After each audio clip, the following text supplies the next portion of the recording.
Monday nights, and it's time I go check the website, see what's happening on the online racing front for the week ahead. So off I went to the rFactor 2 Club, RaceDepartment, unbelievable resource. You go there, they have lots of club racing, they've got a very active rFactor crowd. I did some stuff with their retro group, the BMW M1 at Watkins, which was a really good experience. So I thought I fancy these GT3s. So I saw the track was Adria. I don't know the track, I know it was in GT3, I've never really driven it. A reasonable entry list and a server open to practice, which is really good. So I hopped into the McLaren 720S GT3 because I just like the way the car feels. I was on the grid, the rolling start, and they're very good drivers. I mean, to be doing low 12s, mid 12s at this track, and I was only able to do mid 14s, just shows you the range. But at least I was in a pack. I wasn't in the top 10, but I was 12th. So, you know, starting 12th, let's see what we could do. You know, very tight track. Like I said, the front boys were just absolutely on it. They were very, very quick. So I had no illusions. I just wanted to be in the top 10. That was the goal for the start of the race. Rolling start, as you see, and off they go.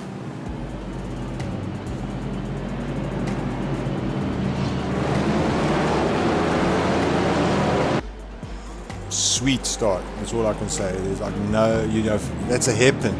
And the guys were just very, very cool. You see the front boys are just so disciplined, the boys at the back.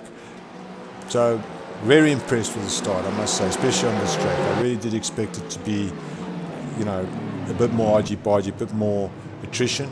But everyone, you know, just very respectful. No one doing anything silly, no dive bombing early. And yeah, so I found myself staring at 12 cars ahead. Lots of tight stuff going on. There was a little incident here with this Porsche guy. I knew that I had to stay ahead of him. I don't know why. Kind of went a little bit dirty there with a double move block, but I didn't want him to get past. Kept it tight here, and I knew I was in a race. You know, I knew there was a lot of work to do up ahead. I always feel that these long races, the 50 minutes, that there could be an opportunity because, you know, guys fall out. You just got to not make mistakes, stay in there and bring it to the line, and you see where you're standing. But I thought with this group of guys, it's going to be really hard to move upward. And to be honest, the first 10-15 minutes, I don't think I moved a position.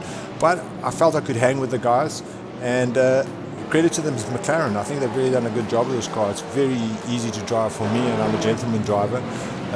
Okay, I'm not finding the 2 seconds that the guys are finding up ahead. But the reality is I could do stable laps, and the car came to me at the end because I managed to do, during my practice, I like to practice an hour per day before a race, you know, and I managed to do a full race session on the day before the race, so that was really cool. I got to know the car, and I really enjoy this car. It's my GT3 car of choice, and I think if you're not, you know, if you want something stable, something easy to drive, get this thing, crank it up. Crank up the traction control, especially if you're in a long race, and I'll tell you what, you can do pretty regular stuff with this. And I felt that the guys ahead weren't getting away, and that's always nice when you're driving, when you can actually see the guys ahead and you're in them. And I felt I could reel these guys in. I also had a feeling that the guy in the Beamer was going to have a bit of a problem with the tires, because that's a big old car. I would imagine that the brakes and the tires are going to take a bit of a pounding on the Beamer. But anyway, the Ferrari was making hard work of catching the Beamer. I think it's Steve Legal. I don't know all the drivers very well, and I think the guy in the BMW, the chap called Ansu, I'm not sure. I'll get familiar with all the names. Like I said, it's my first race. We were in a real ding-dong. I mean, this went on for lap after lap after lap, and there was just guys in front of me and some guys behind me. It got really hairy, as you can see, really close. With the time, I really had to hit the anchors, not to hit the back, but we were on it, and I think there was a lot of respect, because, you know, there were times when guys went wide and stuff like that. But I felt I could hang in there. As you see, a guy in a Radical, he made a mistake. He was well ahead of us. So, you know, you start making up the positions, and before you know it, you're in the top 10. And I must say, this McLaren was just coming to me. It felt good. It even felt easier to drive than the guy in the Ferrari. The guy in the Ferrari was really struggling, and the guy in the Porsche wasn't making much of a dent. There was a bit of a thing out of the pits. Don't know what was happening there. Some guy came out, but I actually managed to hit the anchors really early. And there were certain sections where I was quicker than them through the tight turns, I think I was really, really quicker than them. On the gas, the boys seemed to just have a bit more, like I said, when there was tight corners, there was a gap, I would just squirt it and find a lot of space. Like here, you see, it's not really a dive bomb, it's my normal rate marking point, but boom, the Beamer makes a mistake, Ferrari goes around him, I go around him. And if you check the replay, I was far away from the guy, but my braking point was quite late there. The guy in the Aston Martin, I don't know if he played a role later, but he was also on it, and that's how we got past the BMW, Again, it was really close after that. We were just nose to tail. The Beamer didn't just roll over. And again, I just felt like a super in a race, super immersed. And it was like this the whole 50 minutes. And I also felt this was a time when the Ferrari might be vulnerable, and I really pushed too hard here. I think this is where I compromised my race. I was really giving it everything, I think, trying to get him to make a mistake, but he just wasn't making a mistake. He was just driving so well, just absolutely on it. And that's how I think I'd stayed. I just couldn't make a gap. I just couldn't reel him in, and eventually he pulled away. And then late on in the race, Ole happens to be the big cheese and organizes this stuff, and I don't really know the people, but anyway, I got to know him really well tonight.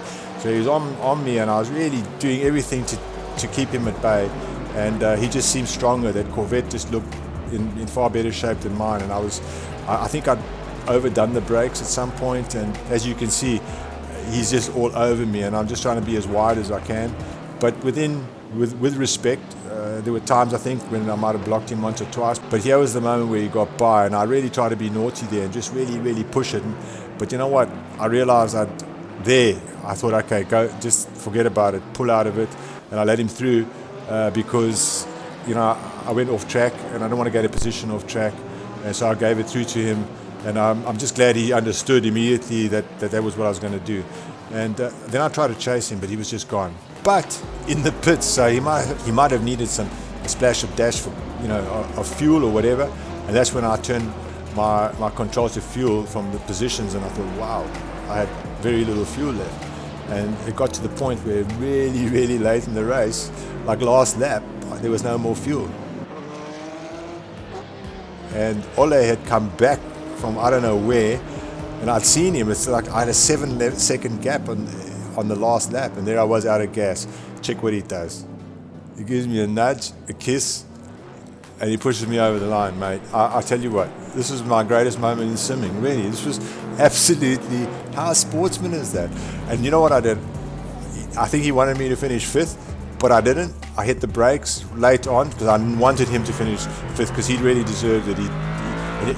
This is his perspective. He comes up on me. He can obviously see I'm out of gas. I'm trying to shake the bottle there, as you can see, and boom. And when he did this, mate, I tell you, my heart melted, and I thought, wow, this is unbelievable. This is proper sportsmanship. This is so cool.